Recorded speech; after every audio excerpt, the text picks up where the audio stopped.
Where do you think has helped you on your growth path?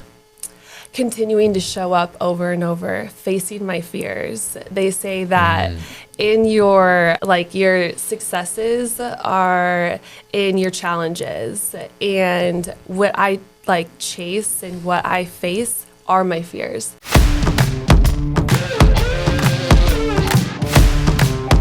Welcome back, all you beautiful people. It's been a little bit. I'm really excited about today's guest. But before I get into that, I want to let you know this episode is sponsored by Bogdan Homes. So if you know anyone looking to buy, sell, or invest here in real estate in the greater Tampa Bay area, find our contact information in the description below. And now on to our beautiful guests. We got DJ Meeshy in the house. Ooh, in the house. In the house. Thank you for being here. I'm so excited. Thank you for having me. Yeah, I'm always so intrigued to talk with artists because I define you as artists. And as we were talking a little bit before the show, you're also an entrepreneur because of everything you got going on and promoting yourself. But tell us, how long have you been a DJ for? I have been a DJ for a year and a half, more seriously the past year. And you're blowing up. I am. I'm so blessed. I'm really taking off. Things are happening. So within a short amount of time, a lot has happened. So why don't you just walk us through that journey?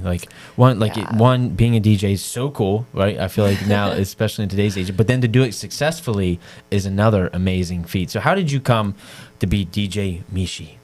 Yes, that is a story that I love to talk about because there's so much. It's really accumulation of my whole life. Everything I've ever done has led me to this point. Mm-hmm. So I first started getting into the DJ scene when I lived in Chicago in my early 20s. I'm now 33. So, a decade ago, I had friends that were DJs and we would always be going out to the bars and the night scene there, and it was really a good time. And I first saw what a DJ does, and then Chicago is the birthplace of house music. Mm-hmm. So that is my roots, the house music, the house scene. And I lived there. I was really involved in all that, but I wasn't DJing at that point. I was more like the dancer, supporting, having fun. And then I moved to San Diego when I was 27 for a couple years, and I got, again, involved in the DJ scene very quickly. Friends producing music this time, so I saw what it takes to produce music, and we were throwing pop-ups on Pacific Beach in San Diego. So we were having huge parties every Thursday with DJs, and again, I was like, okay, I really like that. I want to know more. And then COVID happened, and I lost my job, which it all works out for the best. Yeah. And I decided to backpack around Mexico. How fun is that? Yeah. How long did you do that for? Almost a year. Whoa. Yeah. Okay. And when I was doing that through Mexico, I had heard about a place in Guatemala called Lake Atitlan. And I applied while I was in Mexico to be an events coordinator at a yoga retreat center. Mm-hmm. And it was funny because when I was applying, I was in this little town in Mexico. I was on the roof of this little hacienda trying to get service on my phone to FaceTime the owner for an interview. And he was like, absolutely, come down to Guatemala. We want you to put on our events. And so I got there, and immediately I got really plugged into the festival scene, worldwide DJs, musicians, producers on a very big scale, in Guatemala. In Guatemala, yeah. Oh, okay. Yeah. This takes a turn very quickly. Yes. I like it. And this is a good story. Yeah, it's really great. It's all led me here. And so I was putting on festivals, everything, producing, putting them on, meeting artists. Mm-hmm. DJs.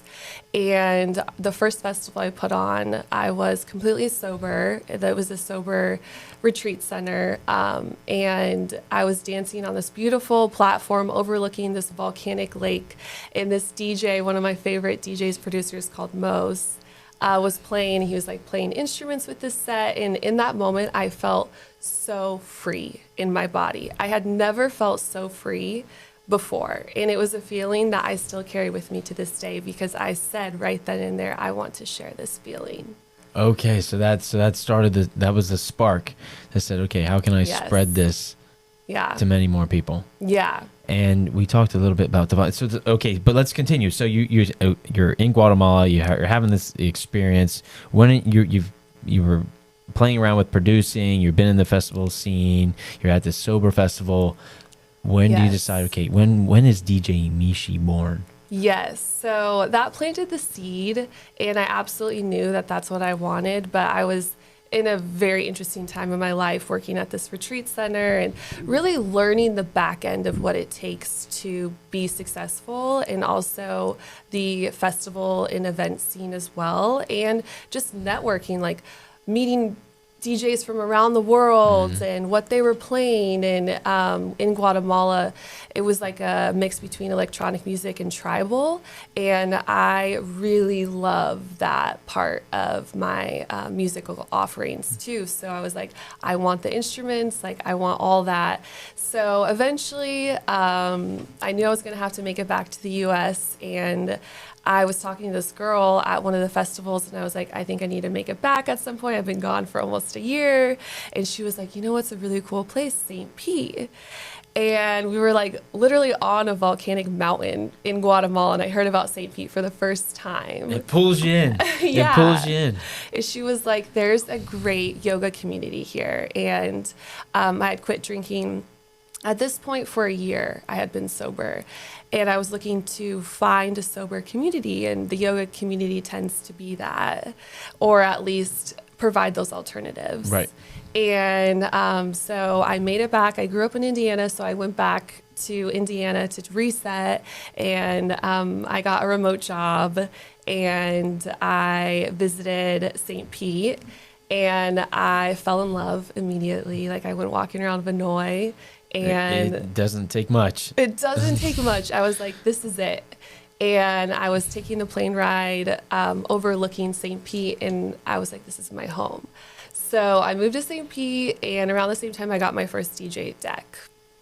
And I could not decide on a DJ name at first. Yeah. How'd you come up with what you have? Yeah. What was that like? How long did that take you? Really, like, I realized that with anything, you just have to start somewhere. Like, it's not going to be perfect, and you just got to put yourself out there. So I went by Purple Freckles. My first DJ set was on the pier after breath work. And really my transition into the music scene in St. Pete was through the yoga community. I was doing like yoga events and breathwork events and doing dances after. And quickly that turned into just more and more, bigger and bigger. But so I did my first one as Purple Freckles, and then I was like, that's not really me, but I'm just going to start. And then I realized that my nickname growing up has been Meesh, because my name's Michelle. And I was at a concert on my birthday, and there was this DJ, Rossi, and she had a Y at the end of her name, and her name's Ross, and then she added the Y. And I was looking up at the screen, and I was like, wow, like that's so feminine, and I love the Y, and it just all came to me like Meeshy. And immediately I knew that I was That Meeshy. was it. That stuck. Yeah, that was it. I like it. No, it's fitting. Yeah. It's fitting. Even with the story, like you describe it really well. I can see the creative process, and it was a journey to get to that name. Yeah, yeah. And it ties in really well because even before I had the name Meeshy, I've always resonated with the divine feminine archetype. And let's pause there for a second. For those listening, what is divine? What?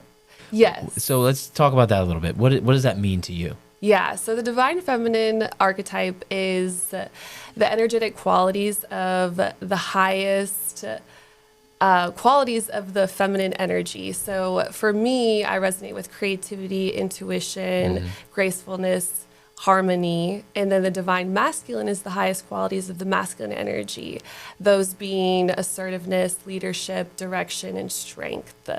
So when I first started DJing, I got this idea that really resonated with me, that I am bringing the divine feminine to the dance floor. And what that means to me is I'm bringing that light and that energy and those just extra attention to details to my sets, to my events, to how I present myself, to my whole brand in what I put out there. And I think that's also why I've gotten attention and things have been happening around me, because I am presenting something different in the industry. They say the riches are in the niches, right? Yes, You can't appeal to the masses. Yeah. Because then you'll appeal to no one. Yeah, I'm not for everyone, and everyone's not for me. And No, that's important. that's the way You it need to is. know that Yeah. in any business. Because as you talked about, you are a business. I am, yeah. As a growing DJ, I'm an entrepreneur.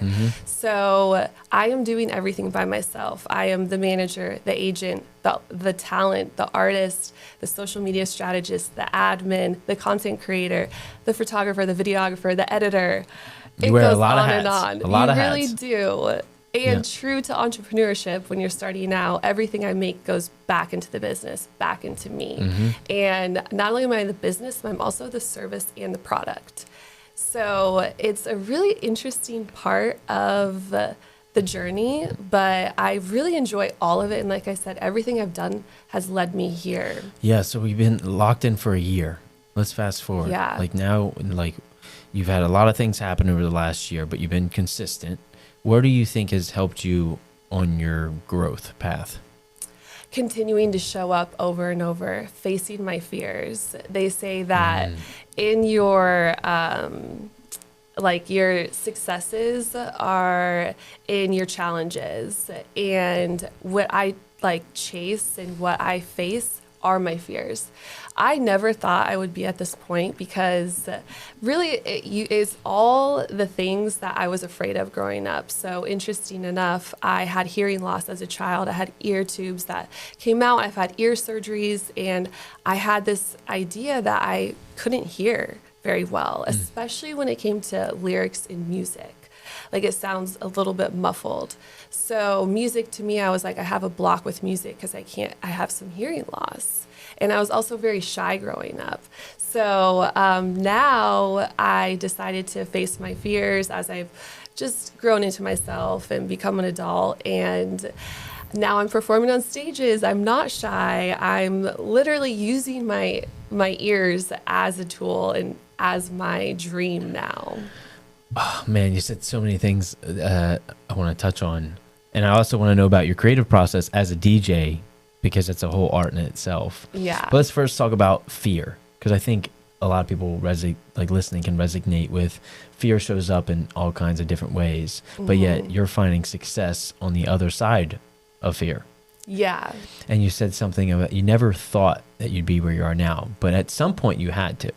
Absolutely. Yeah. At some point you did have the thought that you'd be where you are now, and I'm sure it's bigger than even where you are now. Yeah. The visualization of it, like, I'm a very visual person and manifesting. I have a vision board, and I go to bed every night not only imagining what I want, what stages I want to play on, what the crowd is, what the energy is in the room, but also the feeling. That's the most important part of is the feeling. And I would say that I followed a feeling, like when I was in Guatemala and I felt that freedom within my body through music and dance, and I knew I wanted to share that. I knew it was something bigger than me, so I've been sharing a feeling. Have you reached it yet? Yeah. I mean, there's always more and more, and it's just like the dream gets bigger and bigger. But immediately, like when I'm up there performing and I'm sharing a set that I've worked, oh my goodness, my first set I spent like 12 hours working on, and I couldn't eat or sleep the week leading up to it. And now I don't get nervous, thankfully. It just comes with repetition, like facing your fears over and over, and they become smaller and smaller, and then you become more confident because you realize that your fear is just showing you where you can rise. Yes. The greatest things in life are on the other side of fear. Yeah, absolutely. Yeah, because fear, when it shows up, it's just a thought. You just have to witness it and watch it go by. Yeah. I just came from a really large real estate conference, and we had Mel Robbins there. Oh, Mel Robbins. Yes. You know what's funny is so many women particularly know who she is. I had no idea who she was before the conference, I'm being honest. Sorry, Mel. I do now. I love you. And she shared her secret of how she overcomes fear. Do you know what it is? The 3, 2, 1. 5, 4, 3, 2, 1, go. Yes. And it was so powerful. So powerful. Yeah. She had the audience captivated. Like we were locked in. And she found someone in the audience that was very, very nervous to even get called on. Like this girl was trembling when she was holding these envelopes that Mel had given her. And you could see her go through the 5, 4, 3, 2, 1 and say, go. Like, okay, you're standing up now. You're talking to Mel. Like, you could just see all the things happening because she went through her whole presentation on it. And by the end of this woman hanging out with Mel, you could see that the fear had disappeared. Within minutes. Yeah. And Yeah. just through movement. So I just wanted to share that with everyone because I thought it's really powerful. So the concept is that as you're facing something, fear, procrastination, hesitation, you have to, there's real science behind it. If you count backwards in your mind, 5, 4, 3, 2, 1, go. Go. Yep. You'll overcome it. Yes. You have to go. And I've been using it since last week. I learned it, and it helps. I use that too. Yeah, that was the first thing I heard about Mel Robbins. And it takes away the overthinking part because you are your biggest block and your mind is. So it's just, don't think about it. Just go do it. And that also helps when I DJ and go up there. It's just like, okay, it's showtime. Let's go. And everything, like being prepared also really helps, but you don't have to have it all figured out. That's what I've learned is not everything you can figure out. Not everything's guaranteed. And actually the beauty is in the unknown. And though that can be really scary, it's full of infinite possibilities. Wow. Yes. And we're always trying to mitigate risk. Yeah, naturally to protect ourselves. Right. But risk is all for the things that we can't anticipate. But where the real risk is for the things that we couldn't anticipate. And that's the unknown. But that's what makes life beautiful. Yeah, absolutely. Because we can't prepare for those things. Yeah. Even though we try. So walk us through, what's that creative aspect like to being a DJ? Yeah. So you're saying putting together these sets. Like, what does that mean? Because some people think that you're just up there pushing a button. Yeah, so there's so much curation and creativity that happens behind the scenes. And I think that's really important to remember as a DJ with what you're getting paid. You know, the hourly rate not only represents you up there performing, it should also represent the time that you're spending. And so for me, I am starting to produce my own music, but I don't have anything released yet. So that's a whole other thing. It's a whole nother art form in itself, the production software. And that's very technical. And DJing naturally is very technical, very like masculine. And so when I am getting ready for a set, I usually pick one song that I feel like represents the feeling that I want to share. Also, I take into consideration the venue and the crowd that I anticipate because each set is going to be different. I've done 57 shows now, and I've never Congratulations. played. Thank you. I've never played the same set twice. Wow. Yeah. That's big. It is big, yeah, and I really take pride in that because everything is unique and I want people to go and get something different every time. So I usually pick one song and I base a set around it. So whatever song that is, there's a key. And I'm mixing keys, I make sure that all the technical aspects line up, and then I build a set off of that. And really, this is where the feminine comes in for me, is that when I'm listening to music and I'm putting together these sets, I will get full body goosebumps, or I will get like a ping in my heart. And I'm like, oh, I need to play this. Like, I know that this fits in my set. Or if something just kind of like feels a little flat in my body, it's actual physical response when I'm making these sets, then I know that there's not a place for that in the set. And then when I go up on stage and I'm sharing these songs that initially gave me goosebumps or like this really amazing feeling in my heart, I feel that on stage times 1,000, and it's so much bigger than me. So really just following that intuition and that like deeper knowing and feeling, and also combining that with the technical side. How have your sets changed from when you started show 1 to now show, you said 54? 57. 57. Yeah. So what's the major difference that you recognize between show 5 and show 57? The technical aspect, yeah. There's never ending how creative you can be, but also just like there is a baseline of technicality that is needed to be a successful DJ. So you have to start somewhere. And I've been recording my set since the beginning, which is a good thing because I can go back and listen. That's your film. It is, yeah. Yeah, you get to watch the play film. Yeah, exactly. And where I could have done better. Oh, that transition was a little off. So I have deleted on my SoundCloud my first sets because I'm like, they're no longer representation of me. But just I've gotten better. And I'm now to the point where I can't do any less than what I'm doing. I can only go forward. So for instance, on Friday, I had a 2-hour set, which is a little bit longer. Usually I'm booked for like an hour and a half. And I spent 6 hours making that set for 2 hours. Wow. And that was like a lot of effort that I put into that. But I'm now to the point where I know what it takes to make a good set that I can't do any less. Yeah. Well, it's your part of your craft. Yeah, it's a representation of me, of my brand, and building an audience and a trust within the people. For sure.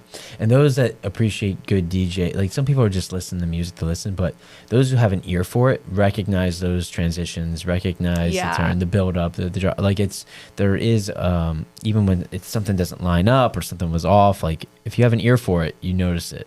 Yeah, and from the beginning, I've told myself that the perfect set doesn't exist because there's always going to be something you could have done better. And just allowing yourself to show up where you are as you are right here, right now, and knowing that that's enough. I like that. There's a lot of magic in that. Yeah. You create, the number one, thing I always remember when I do my sets is I am the seller of my vibe. I need to be up there having the best time than anyone else in the room because people are going to feed off of that. Like there are DJs that just their head is down and they're not really looking or engaging or even looking like they're having a good time. And people feel that. So for me, when I'm up there, I always make sure that's kind of like the sales aspect too of being the entrepreneur. For sure. It's the show. Yeah, and I truly, genuinely am having a good time. For instance, I was just at Love Burn in Miami. Nice. And that's a regional Burning Man in Florida. And there were 9,000 people there. And I got booked to play on a Friday night at Sky Bar, which is 4-story scaffolding in the downtown area of the festival. And I was so grateful for that. Yeah, that's awesome. A lot of this industry is about who you know, which we can get into too. Absolutely, so that's any industry. Because I knew someone there. And so I was up on the scaffolding and I was up there just having the best time of my life and people were drawn to me. I could just feel it. And also while I was playing, synchronistic, magical moments were happening. Fireworks were going off behind my set. Yeah. That was unplanned. Unplanned. And there were no other fireworks happening at any point during the festival except when I was playing right behind me.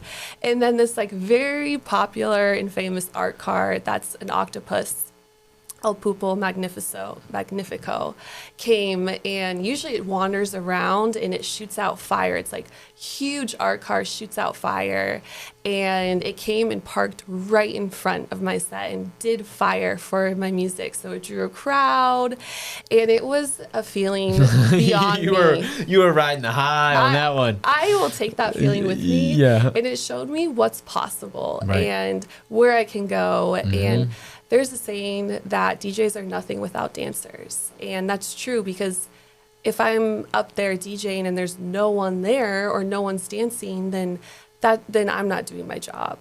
And so I just really sent so much gratitude and love toward everyone that showed up and had a good time because all of us elevated that energy.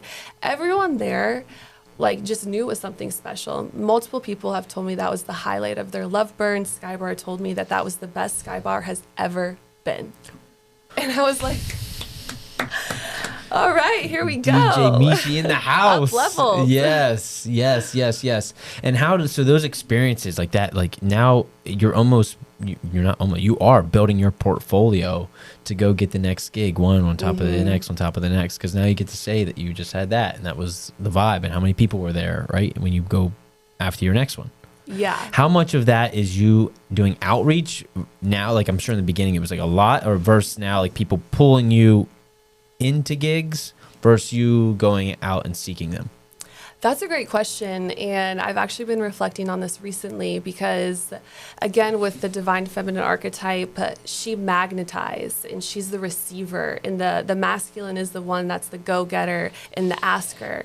And naturally from the beginning, just because I embody so much of this divine feminine archetype, I was magnetizing things toward me. So my 57 shows, I have never asked to play any of them. But I recently had this switch where I am now coming up with the whole sales plan and like a pitch and an email to start reaching out to bigger venues, bigger shows, bigger festivals, and pitching myself. So I've kind of made like a switch in my career to put myself out there more, but it has worked out for me to receive. I find that to be beautiful, because you now have a foundation that you have some swagger, right? That's why. Yeah. You got the swagger. Your confidence has reached a point to where you're overflowing to where you're confident to go out and go after the bigger ones. Yeah, absolutely. And put your neck out there a little bit. Yeah, I'm not afraid of rejection. I just haven't had to put myself out there, probably for the better. Like as you're a growing DJ, it is very hard to feel confident because there's always going to be someone better than you. And, you know, the thief of joy is comparison. And that is such an important thing to remember in this industry. Ooh, let's say that again. The thief of joy is comparison. That was good. Yeah. That was good. So as I'm starting to get to the point where I have more shows than I'm really able to play, I'm now becoming more selective. And as I'm getting into producing, which takes a lot of time, and I really do want to go down that route, and that is what will up-level you to even qualify for bigger festivals, is you have to submit one original track. So that also is like the next level that I'm at, and now I'm to So that's the point. the next door to unlock. Yeah, my 2024 goal, number one goal, is to release one song. Where are we at? I am learning. I'm learning. I have. Well, we're only we just got into month 3. Yeah. You got 9 months to go. Yeah. Lots The learning curve of that is very high. Once you can put out one song, you can put out a whole album. Right. But it's learning the software, and people go to whole colleges, have whole degrees on sound production and engineering. It's beyond an art. It's a science. It's a science. Yeah. You know, a count of 4, count of the half. Like it's the whole everything, right? Yeah. But I love that you said that once you do one, you can do a whole album. You can, yeah, definitely. You got to learn to walk. Yes. And then you can run. You can run. Yes. Yeah. So doing that, and then so now I'm at the point where I am taking less shows and being more selective about what they are, and that's such a beautiful place to be in. And I'm going to start asking more. Like, I've come up with a business plan literally with sales about, hey, here are my stats, like here is what I've played, and here's all my media, my professional photos, my mixes, my YouTube, which I'm really working on, and putting myself out there and applying. So how has St. Pete helped you? Oh, St. Pete is just the anchor in my heart for me being a DJ, and it really has embraced me. Like, I'm so grateful. Like, the thing that drew me to St. Pete is the people, and the people here are like none other. I've lived in Chicago. I grew up in Indiana. I've lived in San Diego, Mexico, Guatemala. I've traveled many, many countries, and there really isn't a place like St. Pete. It's something special. Yeah, and the people. So the people have really embraced me, supported me, and it just feels so blessed to have gotten a little whisper in the air in Guatemala. St. Pete, St. Pete. How cool is that? That's such a good story. I know, but it's proven time and time again after having more of these conversations that it's just a launch pad for so many people. Yeah, St. Pete is a really great place for artists and creatives because it's not oversaturated, but it's a community and a city that really embraces the artistic realm. Right. There's so many open-minded that just accepts you as you are and knows you're on your journey and your own path. Yeah, and everyone can relate to that in some way. Yeah, everyone had to start at day one. Yeah, yeah. No one started at show 54, 57. You know? Yeah. And that's even with us, you know, we have a little bit of a similar story. We did not, I had maybe 3 guests in my mind lined up when we started this show. That was it. And the rest just came kind of organic. Had to do very little outreach. And we're grateful for that. I don't know. Dom, do you know what episode this is? 54? 57? What? Wait, don't quote me. Okay, I No, love that. it's We're like in 54. Our 50s. Yeah, we're in our 50s. Yeah. I can confidently say we're in our 50s, and you know things have changed a little bit in how we're doing it, but it's getting even in this moment right now, being present with you. There is nothing else happening. We have no distractions. We're locked in one stream of consciousness and conversation with no waiter or waitresses interrupting us or you know anything going on. So. It's always awesome to connect and hear people's story. So what's the big, I'm always curious, like, where are you going? Yeah, so I do have a day job. I work remotely in engineering logistics. And like I said, everything I've done has led me to this point. So I work with very technical with that and computer and programs and logistics. And that really helps with making my DJ sets and learning the software and producing music. But eventually my dream is to let that go and have DJing and music be my full-time career. When that will make sense, I will know. But for now, everything's working out as it should. And I'm so grateful that I have a flexible remote job that allows me to do what I do. What stage are we aiming for? What stage are we aiming for? Yeah. Like, what do you mean by that? To be on. Oh, yes. So on my vision board right now, I have EDC. That's a big one. Yeah. I have some venues like the Brooklyn Mirage in New York City. It's an open air venue. Red Rocks is also on my vision board. Love that.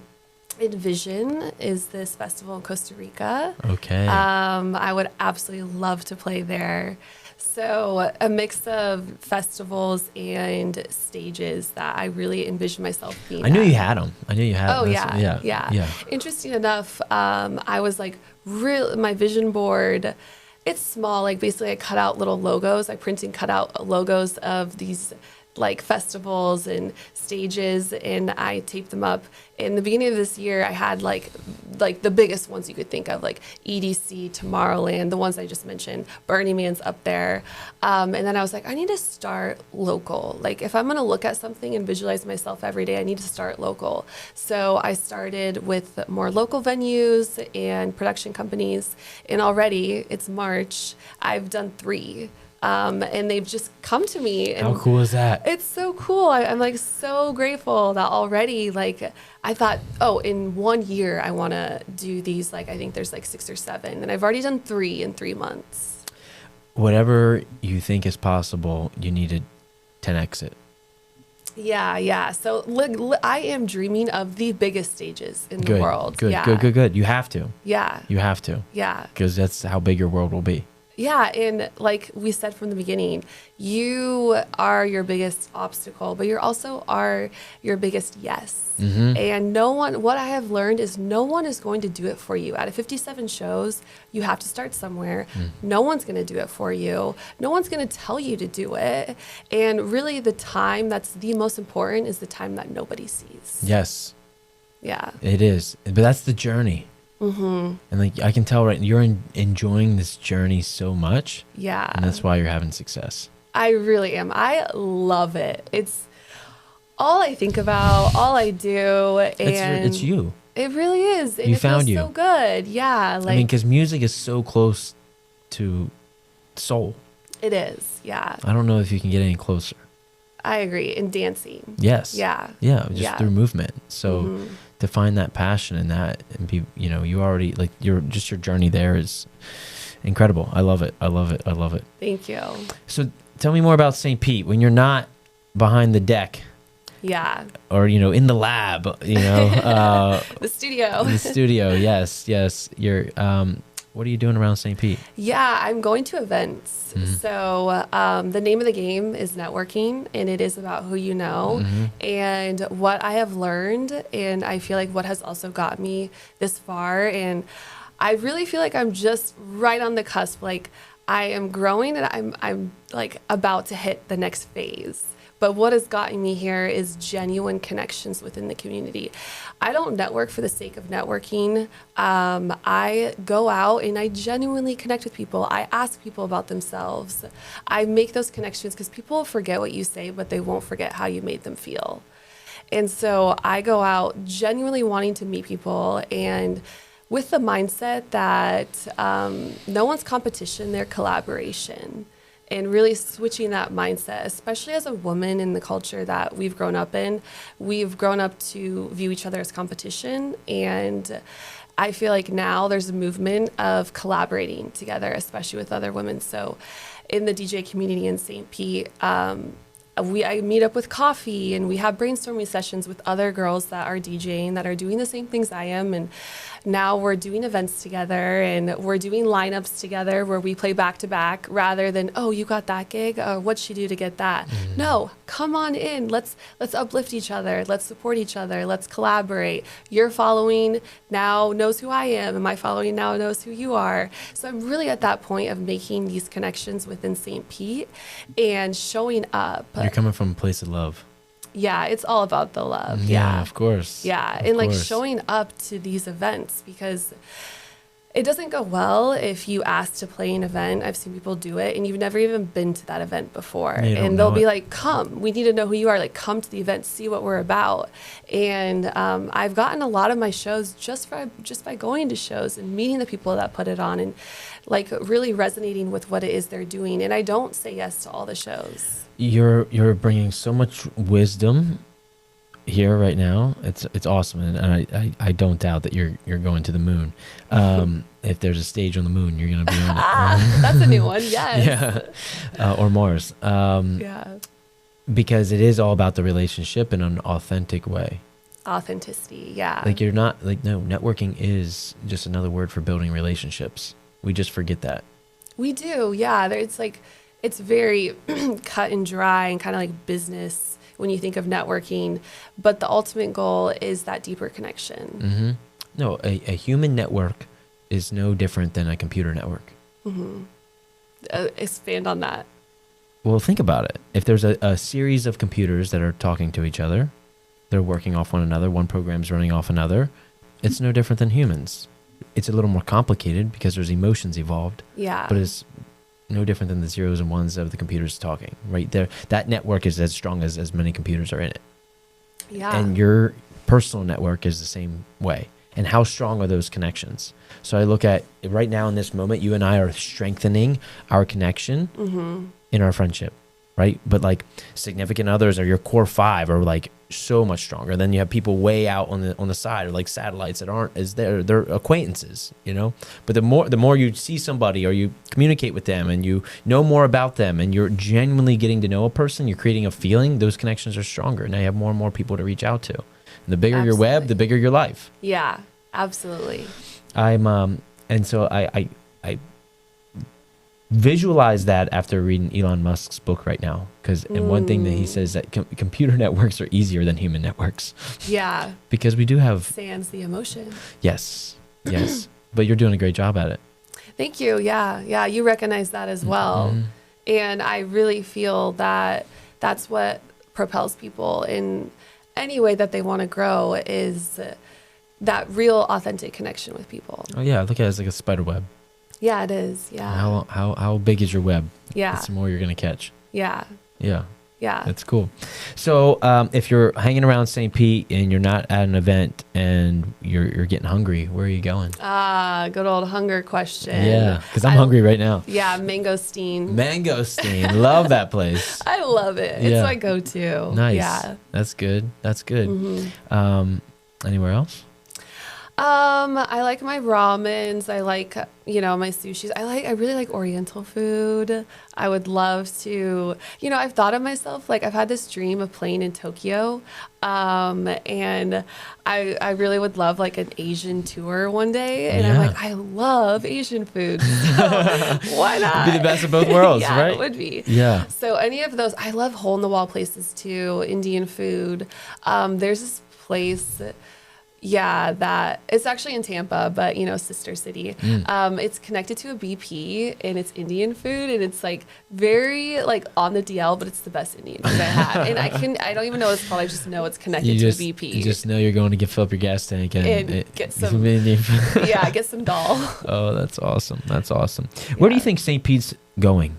Oh, it's the artist hub. It's the creative hub. Yeah. Also, as far as real estate, it's up and coming. It's a great place to raise families. It has everything of all the lifestyles you want, like good weather, things to do, the pier, the outdoor activities. So it's going to just grow. I feel so lucky to be here now. It is. It's evolving quickly. Very quickly. Yeah. What do you think we're missing? Ooh, what are we missing? So for instance, I feel like a lot of my friends struggle sometimes finding like a good job. So there is a lot of the creative aspects. There's a lot of restaurants. There's a lot of that, but maybe more like professional businesses to bring in those higher incomes because it does take a certain income to be able to afford housing there. And I feel like we're in a crisis where everyone's I'm in my early 30s, we're renting, but it's also hard to save for a house. So for the longevity of a city, I think we really need to line up our capacity for living and working there and also the expense of it. I agree big time. You're the first person to say that I can remember. And my sister and I were just having that conversation the other day because we're watching all these new condo buildings go up and apartments, but it's like, where are these people going to work? Yeah. And, remote work is here, but I also think some businesses are calling people back. Oh, they are. Yeah, yeah. Have you experienced that? Are they trying to get you in the office? Yeah, my company has tried, but I don't qualify because I'm more than 50 miles away from the nearest office. Oh. So, and actually it's headquartered in Indiana, but absolutely, I feel like I'm a diamond a dozen where I have a full-time remote job and I'm very, very grateful for it. Every day I wake up, I'm like, oh, I'm so grateful. I'm also so grateful for the passion of the music. But I mean, friends, I get emails, messages every week. Hey, do you know of a remote job for me? Hey, do you know where I can find good, solid, consistent, good pay work? Like people really like the idea of remote, but it's hard to know like what's remote. A lot of companies will put themselves out there for hiring, but they won't say it's remote, but it technically could be. Like my job didn't say it was remote, but it was. Right. Yeah. Yeah, it's interesting. I'm curious to see what we do about that as we have tremendous growth that continues to happen. And I don't know. Don't have an answer, but we'll see. I feel like it's also a great place for entrepreneurs because there is so much potential in St. Pete. So like I said, with me and being a DJ and entrepreneur in that aspect, it's growing because the people are coming and there's more opportunities to go out and have events and just a bigger crowd. And I feel like the college kids from Tampa graduate and they move to St. Pete. So then that becomes the young adult population there.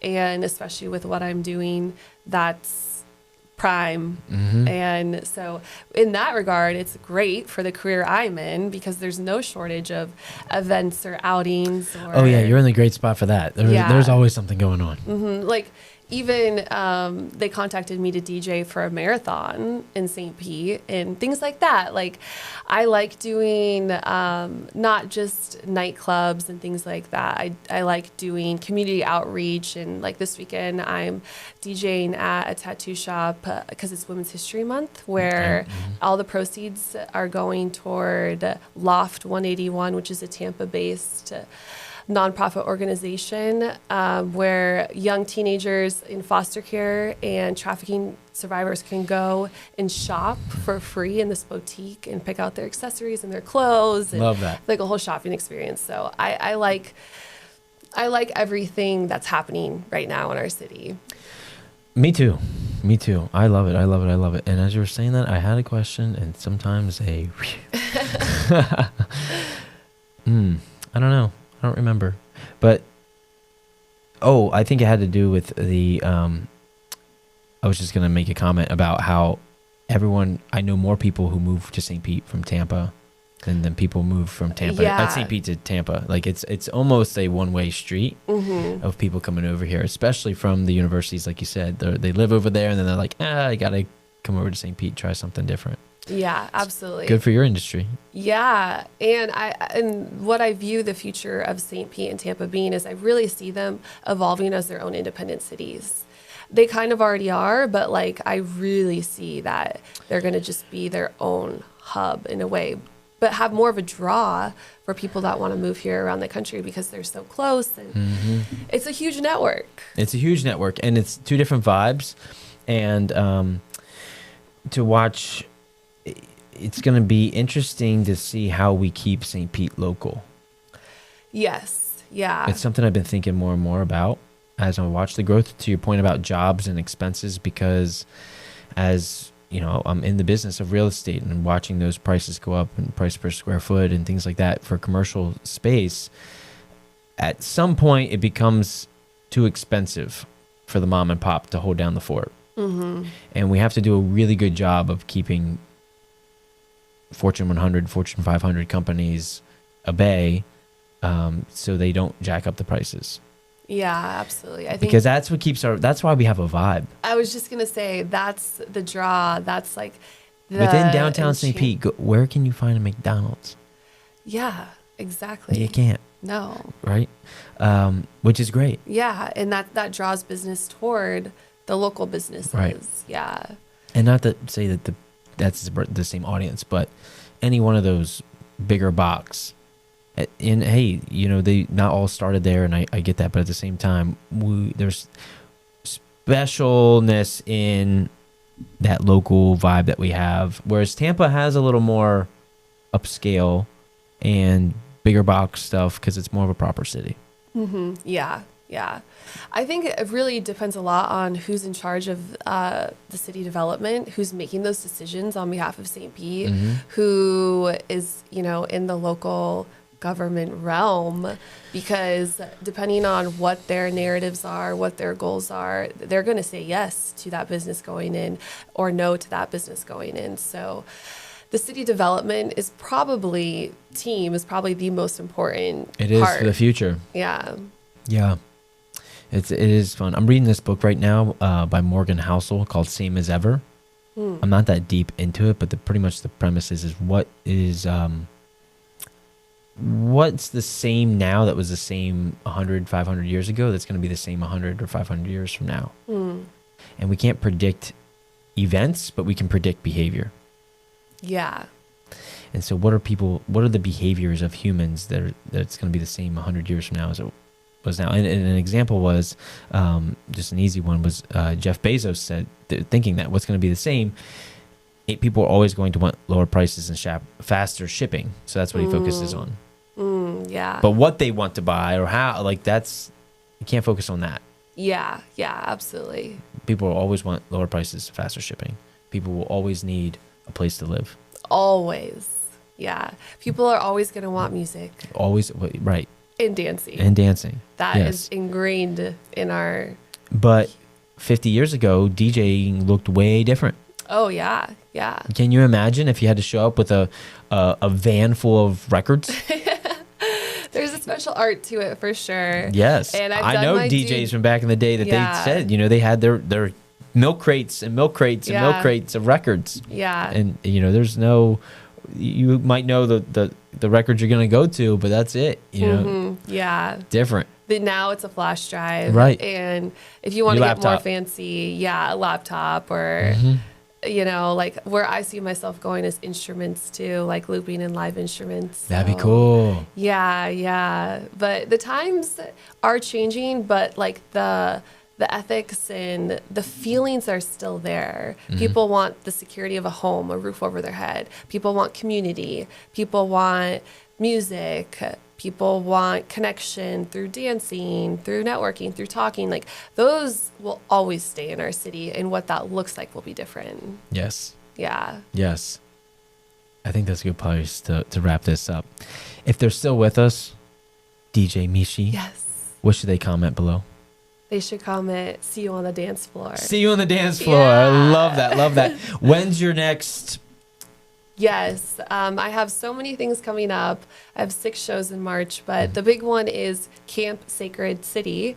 So that DJ I mentioned before, that gave me that feeling of feeling so free in my body. I'm opening for him, so full circle here. Amazing. He's coming from Guatemala, and Camp Sacred City is Easter weekend, the 28th through the 31st in Wonderfield Farm and Retreat Center, which is about an hour outside. So it's a weekend of camping, festival, and yeah, I'm on the lineup. That's amazing. That's really cool that you're opening for like that. That is crazy. Full circle. That And is wild. a couple years later, here Yes. I am on the same lineup. Yeah. And I'll be having instruments. So I'm having a couple of my friends. For the first time, I'm orchestrating like a whole special performance. That's like really the next level for me. Live flute. I'm going to be playing my own medicine drum, violin, drums, like multiple instruments are going to be up on stage with me. And we're all going to be doing something special. That's So, incredible. That's yeah, really that's awesome. the big I'm one. really happy for you. Thank you. It'll be on Yeah. my YouTube too. Yes. And where can they find you? Yeah, Meeshy Music across YouTube, TikTok, Instagram, MEESHY. Music. Amazing. You're a true example of what it means to go after your dreams. And I appreciate you. you. Thank you for being here. Thank you so much for having me. That was great. Yeah, That was good. thank you. Yes. That was so good.